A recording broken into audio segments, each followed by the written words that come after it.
Assalamualaikum warahmatullahi wabarakatuh. Welcome to my garden tour. Kita berada di kebun kopi yang berada di daerah Pangandaran.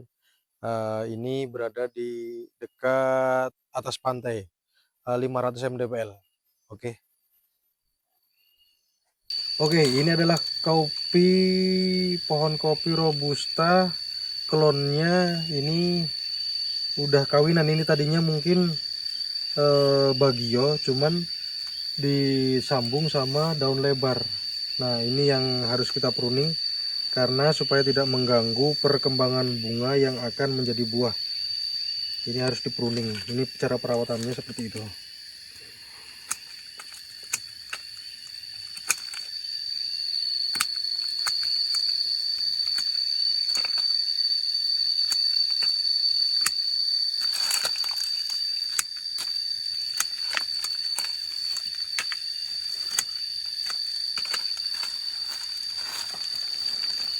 Nah, cara perawatannya untuk menghindari hama, ya gulma-gulma ini harus benar-benar dibersihkan dan tetap menggunakan pupuk organik supaya si hama tidak gampang si pohon tidak gampang terkena serangan hama seperti itu. Jadi ini pohon-pohon yang kurang produktif sebenarnya. Jadi ini udah terlalu tua, jadi memang harus benar-benar dipangkas, diperbarui. Cara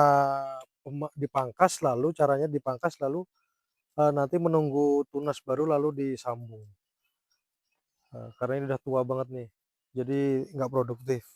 Nih contoh yang kecil tapi masih produktif seperti ini. Ini sangat produktif. Lihat perkembangan buahnya sangat besar-besar. Ini setelah 2 minggu yang lalu dibersihkan, sekarang sudah keluar lagi rumput-rumputnya.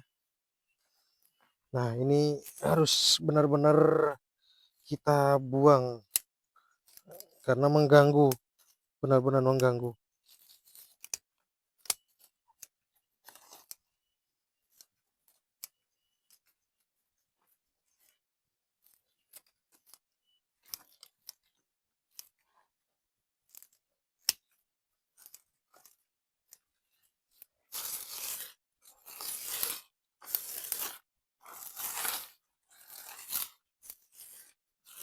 Pemupukan cukup setahun 2 kali.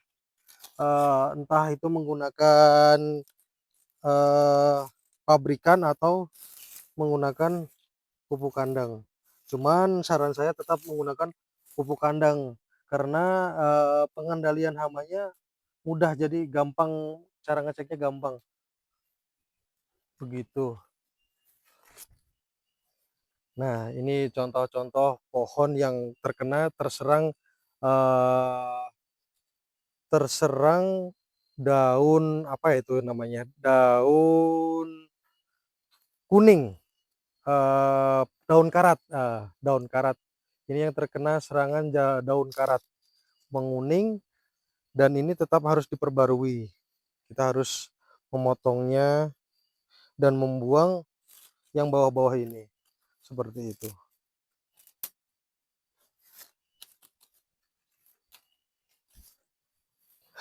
Oke, ini pohon baru yang harus dibersihkan. Ini pengganti pohon yang ada beberapa mati, digantikan. Dan ini kemarin ada menyemai saya, dan ini ditanam supaya tetap rapat. Cuman ini yang ideal itu kopi robusta itu sebetulnya seperti di Brazil. Dia di sistem pagar. Jadi 1 meter jarak antara pohon ke pohon itu produktif karena untuk cara pemupukannya itu lebih efektif. Jadi lebih baik dibuat seperti di Brazil, sistemnya sistem tanam pagar. Kalau di yang umum di tempat kita di sini di daerah Jawa Barat di Pangandaran itu ya kisaran 4 meter, ada yang 3 meter dan banyaklah di sini seperti itu. Jadi jangan sampai si gulma atau rumput-rumput ini bisa melebihi pohon kopi karena sangat mengganggu perkembangan pohon.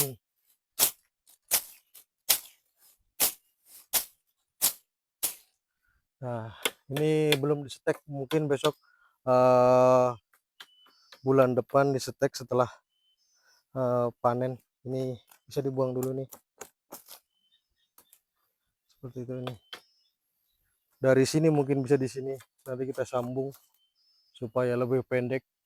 Karena susah ya kalau untuk setelah keluar buah, kita memanennya harus ditarik.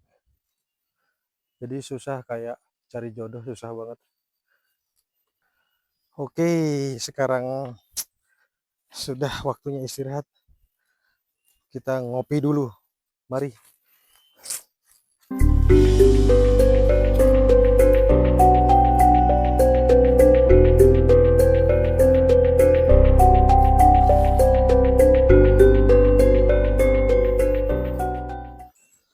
Jadi seperti inilah para petani kopi setelah membuangi gulma dan meranting atau pruning, kita istirahat sambil minum produk kita sendiri. Inilah produk kita, produk kopi Robusta.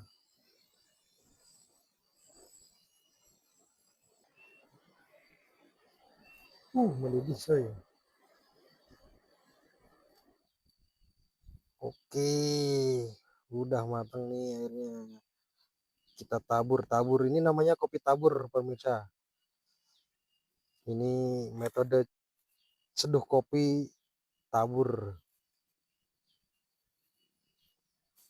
Jadi cuma tinggal seperti ini.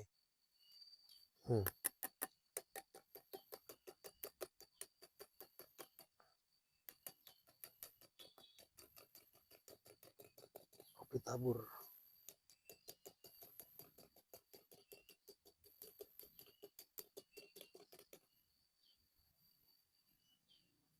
Ini kopinya mantap, istimewa.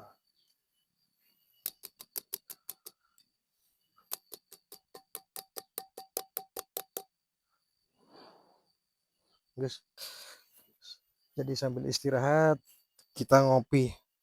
Jadi untuk kemarin ada yang komen langsung japri ke saya lewat WhatsApp, apa namanya, minta direviewkan untuk pengendalian atau perawatan pohon kopi yang masih baru. Nah, ini contoh-contoh seperti ini. Jadi ya memang harus benar-benar si gulma atau rumput-rumput yang di bawah itu tidak boleh melebihi setinggi pohon kopi karena benar-benar merusak. Ini kok susah ya? Bisa tolongin nggak ini? Susah ini, harus dipotong. Jadi gitu. Sambil ngopi.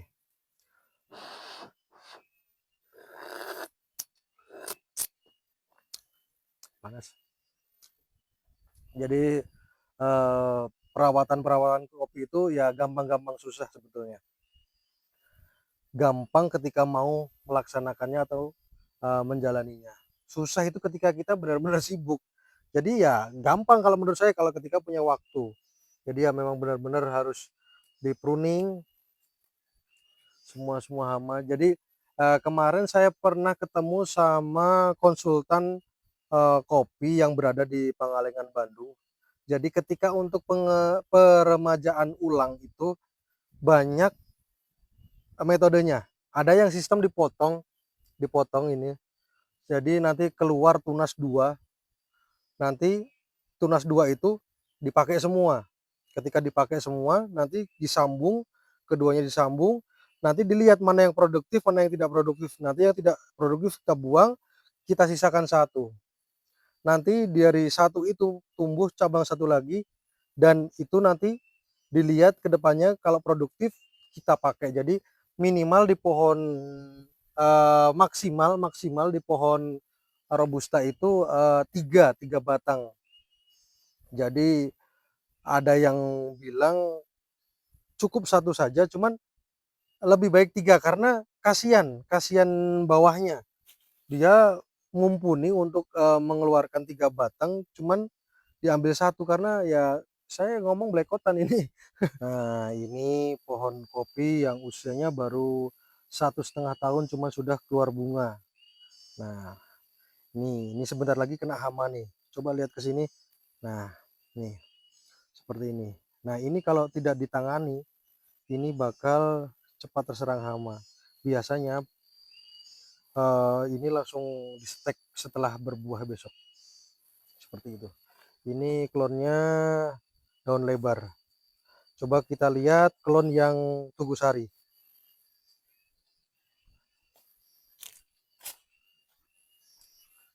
Nah, seperti ini klon Tugu Sari. Klon Tugu Sari ini klon bagus juga, cuman memang biasanya kalau di sini itu sering langsung dipangkas. Nanti dari sini kita ambil tunas rajanya. Ini tunas raja kita potong, nanti terus disambung dengan klon yang lebih bagus. Ya semua sebenarnya semua klon itu bagus, cuman ada kelemahannya dan ada kekurangannya. Seperti itu. Oke, tetap ikuti video-video vlog saya. Semoga video ini bermanfaat. Maaf jika ada salah-salah kata. Assalamualaikum warahmatullahi wabarakatuh.